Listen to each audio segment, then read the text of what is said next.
So after a failed Airbnb account, quite a decent amount of properties were listed in that account, and numbers of things went wrong for our clients, especially around the checkout processes, the instruction of checkout and stuff. And as a result of that, I'm making this video. Obviously the client has been onboarded with us. Our part of Grow Airbnb is only marketing really, but when I see things like that happens to bigger client, experienced client, my job here is to actually communicate and be able to educate people who follow me so that they've got certain processes in place. But guys, if you're new to this channel, my name is Piers from growairbnb.com. We've actually worked with over 1,900 properties all over the world, from clients who are about to launch a property to clients managing an account over 150 properties.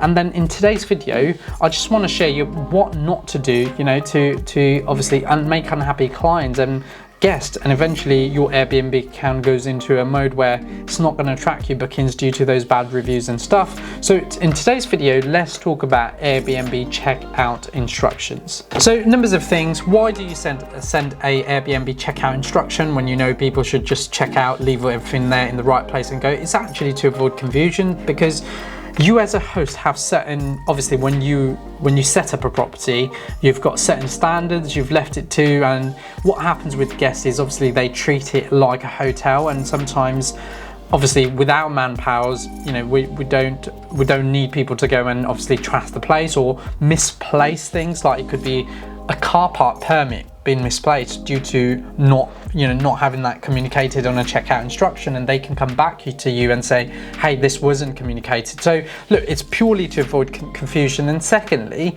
it's to make a perfect Airbnb for the next person to come in. And eventually what you're going to find is having that communication as checkout process and instruction for checkout allows them to understand what they're looking for, and eventually help them go and move into other properties or other Airbnbs and actually see the standard of hosts to attract them to come back and stay with you. So a lot of time people ask me, Piers, like, what should I include on my checkout instruction? Because I think it can be a very hit and miss things. Like, what do you put checkout information? Do you put like review information? So I think the best thing I would say is create a template. The first thing I would suggest is make sure you have a handover instruction.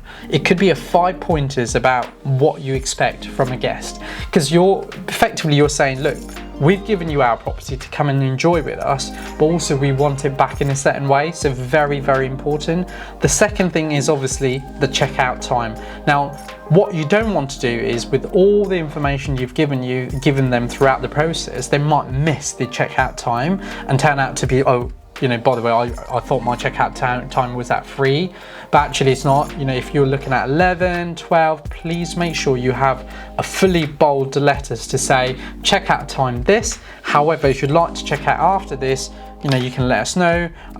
There's a certain fee. If sometimes if you feel like the guest has stayed long enough, paid you a decent money, you don't have to charge them the late checkout fee. The third thing would be your contact information. As always, it's nice to have that ready to hand when people need you, when they're checking out. If they've got some problems, they can tell that. The fourth thing is really to make sure your further instruction and checkout, like I said to you earlier, one of the biggest things we used to have problem with is the car park permit, which generally had to be taken off from the dining table in a permit, showed in the car, put it back into when they check out. But a lot of time people would check out, drive it off because it was in their screen and windscreen, and later on the next guest comes in the same day without a permit, and the process gone wrong. You've obviously not reminded or communicated that, and a lot of confusion would happen. And lastly, it's all about making sure that they give you positive reviews. So in terms of why you're doing that is also you're now communicating, saying, hey, we've had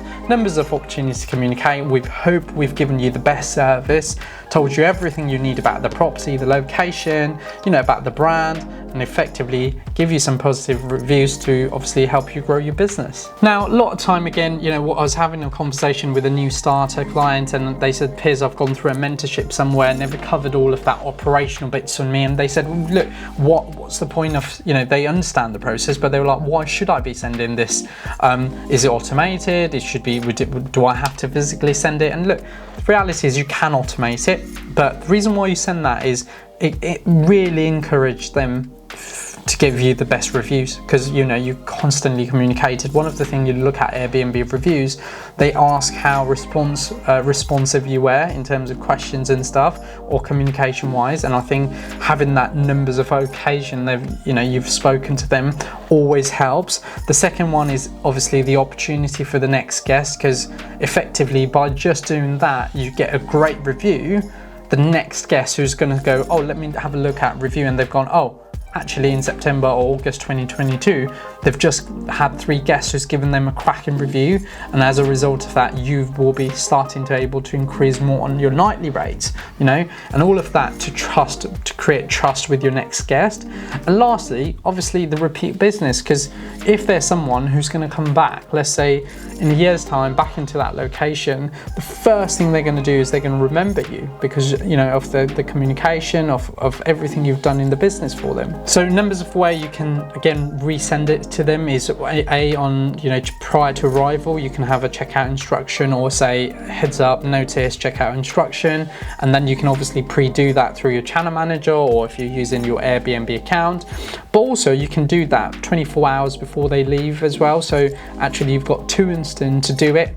You know, there's no harm, it can be automated, you're not physically doing it, you can do it once, and it actually works for you again and again. So numbers of way, you could use, you know, different softwares to do it, but obviously you can have guest automated messages software, you can have guest reviews automated service. Obviously Airbnb itself, for reviews, they would just send it for you from your account, but obviously it's just not about getting reviews, it's a lot more than, you know, checking instruction and everything to do with your property.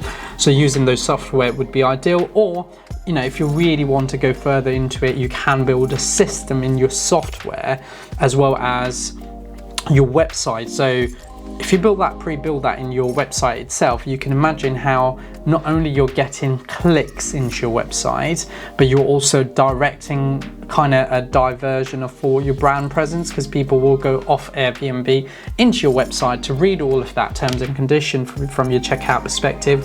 Really good tool, really great for marketing, really helps you to start thinking further down the line, because what that's doing is organically you're getting a lot of clicks from customers who would have never gone and searched you online. So another way to do and automate your actual conversion from Airbnb instructions and checkouts. Look, as a host, you only need one thing. You really want your guests to really enjoy their stay, treat the property right, and as a result of that you're going to walk away with enjoying hosting. Secondly, your next customer is going to go, hey, you know what, the property was spot on, exactly how they wanted to do, and it's going to be a repeat process. So guys, I hope you enjoyed another checkout Airbnb checkout instruction video. I would love you to do one thing. If there's certain things you do differently in your process, look, working with different clients, I've seen different people doing it differently. There's not a single process, but as a result of that, everyone's winning. So guys, I hope you enjoyed another Grow Your B&B video, and make sure you hit that like, subscribe and share, and we'll be back with another video soon.